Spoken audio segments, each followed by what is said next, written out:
Journey with us to Truk Lagoon, an underwater realm that defies easy classification. From the air, Truk Lagoon beckons with sapphire waters and green atolls, a picturesque paradise that belies the potent narratives hiding beneath its surface.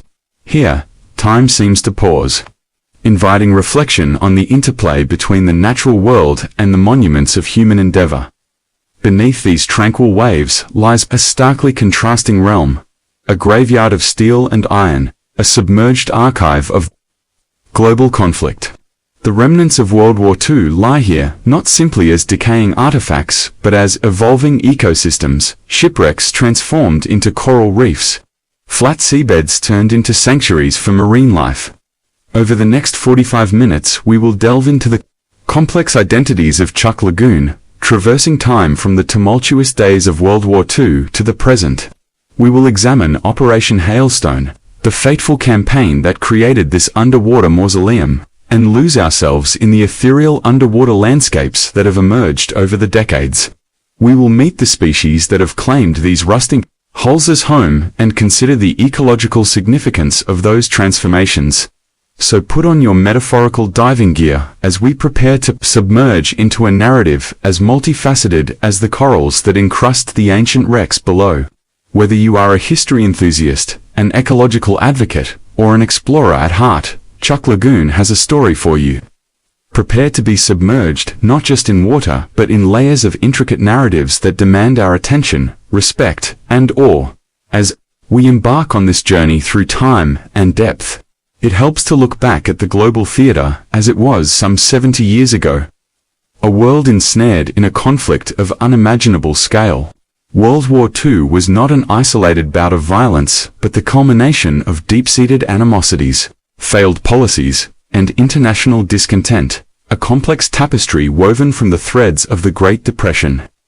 The humiliation of Germany after World War I, and the expansionist ambitions of totalitarian regimes.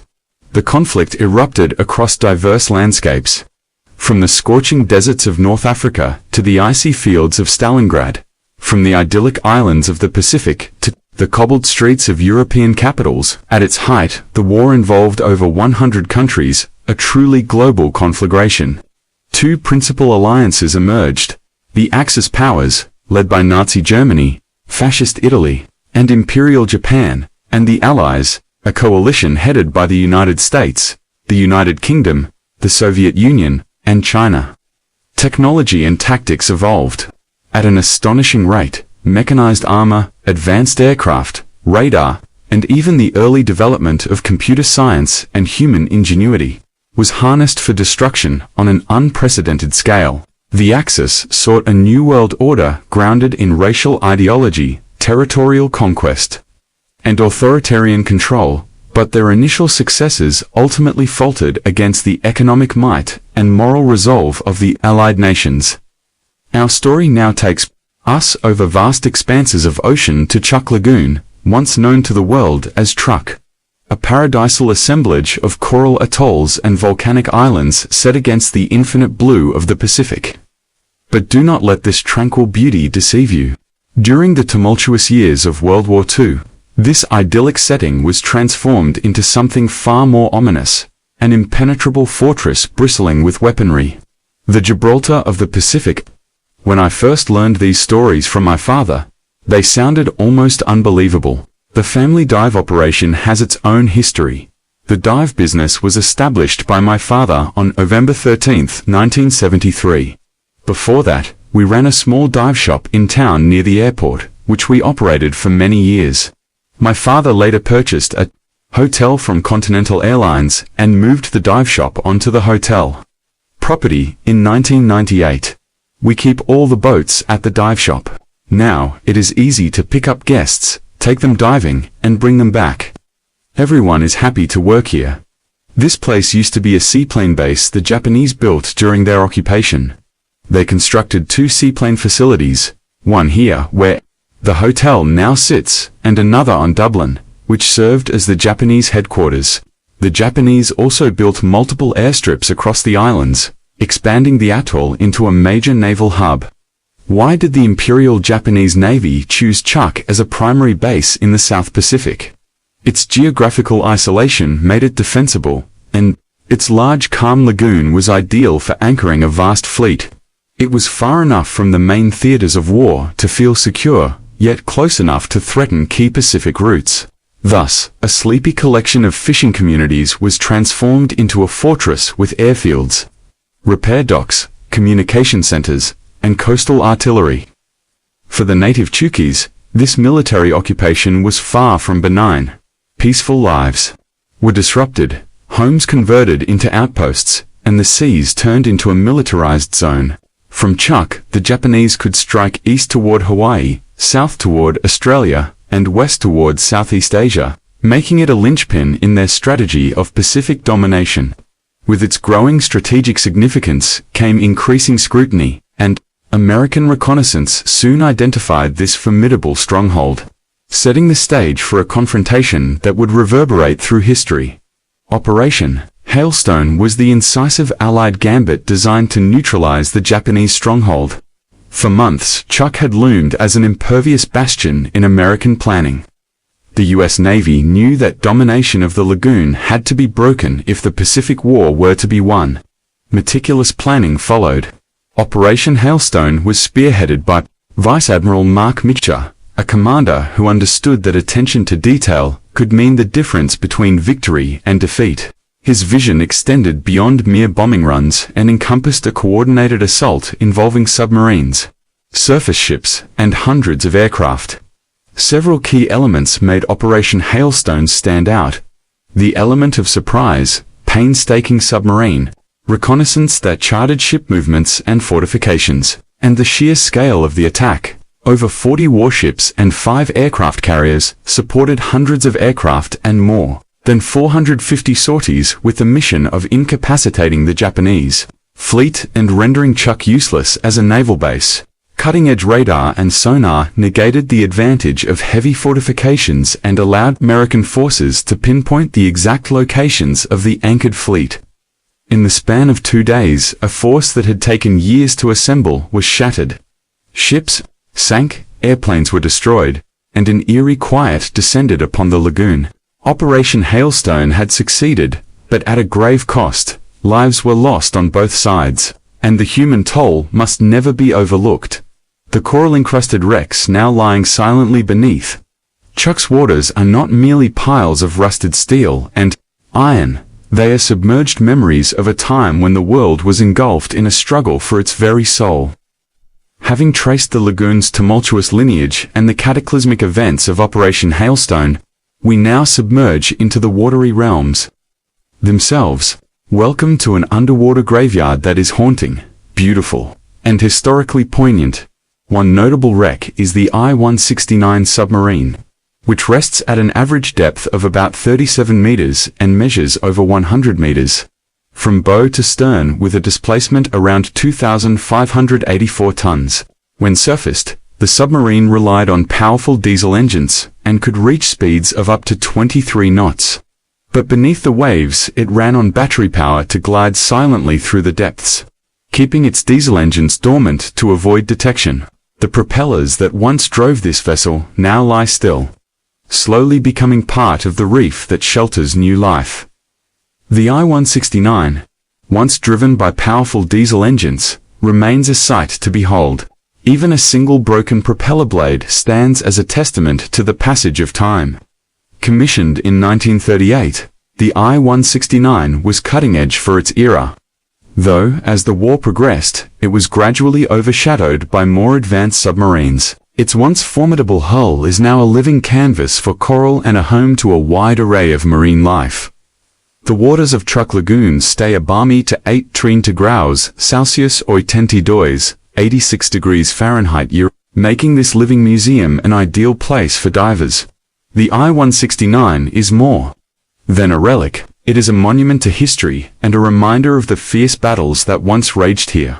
As we descend through this underwater world, we are reminded of the sacrifices made and the stories waiting to be uncovered by those brave enough to take the plunge. At the end of our dive, we find the I-169's anchor, a colossal piece of iron, nearly 2.5 meters in length, that once kept the submarine stationary during repairs or rough weather. Although buoyancy and propulsion are the primary means of controlling a submarine's position, the anchor was indispensable for a vessel of the I-169's size. With an overall length of about 108 meters and a displacement of roughly 2,584 tons, the anchor likely weighed around 300 kilograms, and necessary counterbalance to the submarine's mass. As we ascend and leave the depths, that anchor remains steadfast in the blue embrace of the Pacific, a silent witness to the passage of time and to the stories etched on the seabed. With the memory of the I-169 fresh in our minds, we submerge again into the tranquil waters of Truk Lagoon to unravel more mysteries. Among the sunken relics and wartime remnants, the Fujiwa Maru stands out, a freighter repurposed as an armed aircraft carrier, now resting silently on the ocean floor.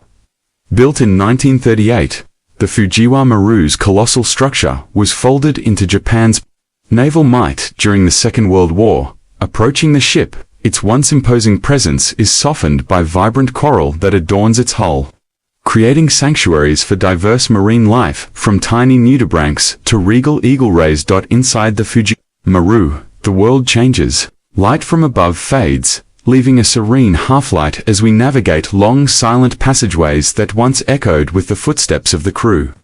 These quarters would have once bustled with the 199 men who lived and worked aboard, their daily lives intimately tied to the steel and iron of the mighty vessel. Deeper still, the engine room reveals the true scale of the ship. Two enormous engines that once propelled her across the Pacific now sit silent. Their size and complexity speak to the technological prowess and human ingenuity of the time, with countless valves, gauges, and levers that demanded skilled hands. Further exploration uncovers smaller, curious artifacts, a phone booth whose silence now belies the vital role it once played in coordinating crew efforts, and a compressor whose twin manometers resemble a Zan, almost human-like machine that was essential for filling air tanks. Used by pneumatic tools and other shipboard devices, perhaps the most iconic discovery within the Fujiwa Maru is the cargo hold, where remnants of Mitsubishi fighters lie preserved by the sea. The Mitsubishi A5M, known to the Allies as the Claude, and its successor, the Mitsubishi A6M0, are among the most recognizable fighters of the Imperial Japanese Navy. The A5M's all-metal monoplane design was a clear departure from the biplane that preceded it, while the Zero's long-range speed and agility made it a symbol of Japan's early air power.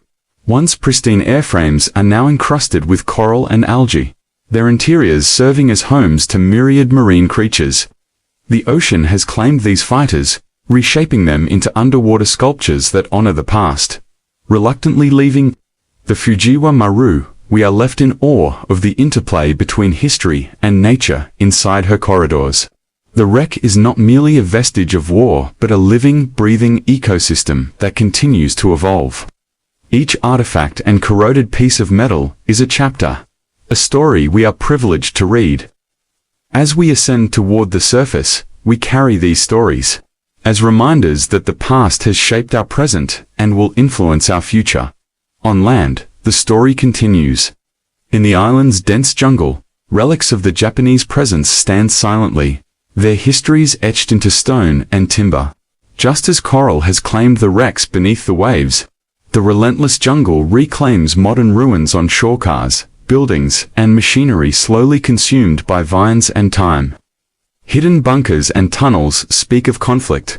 Their dark openings hint at secrets for the curious and the brave.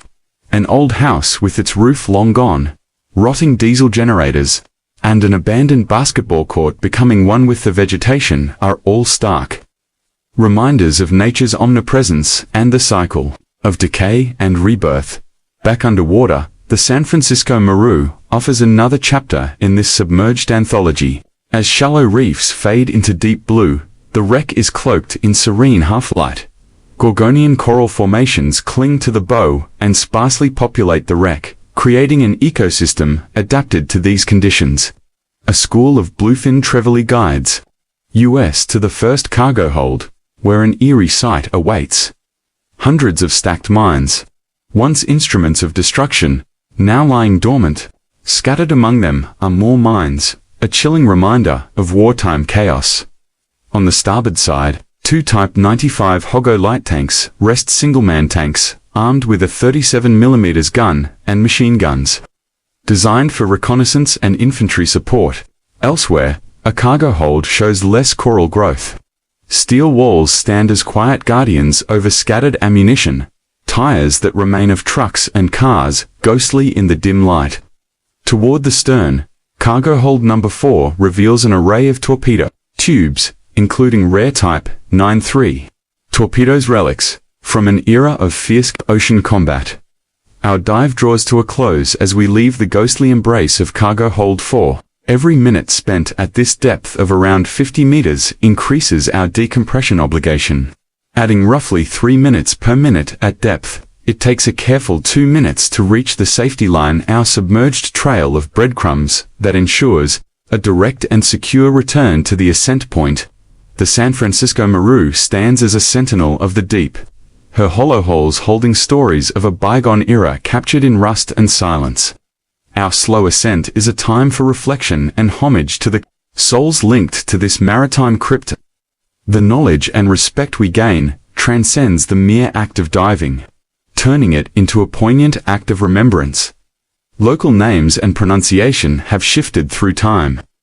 The place long called Truk came about when German visitors in the 1800s struggled with the native name and began pronouncing it as Truk. In recent years, there has been a move to restore traditional names, so today it is also known as Truk. Though many locals and older generations still use Truk in everyday speech, people have different favorite wrecks for different reasons, for the historical artifacts, others for the sheer beauty of the marine life they attract. For many, the San Francisco Maru and the Oki Maru are favorites because of the dramatic wreckage and visible war materiel. Depth charges, torpedoes, bombs, bulldozers, and trucks.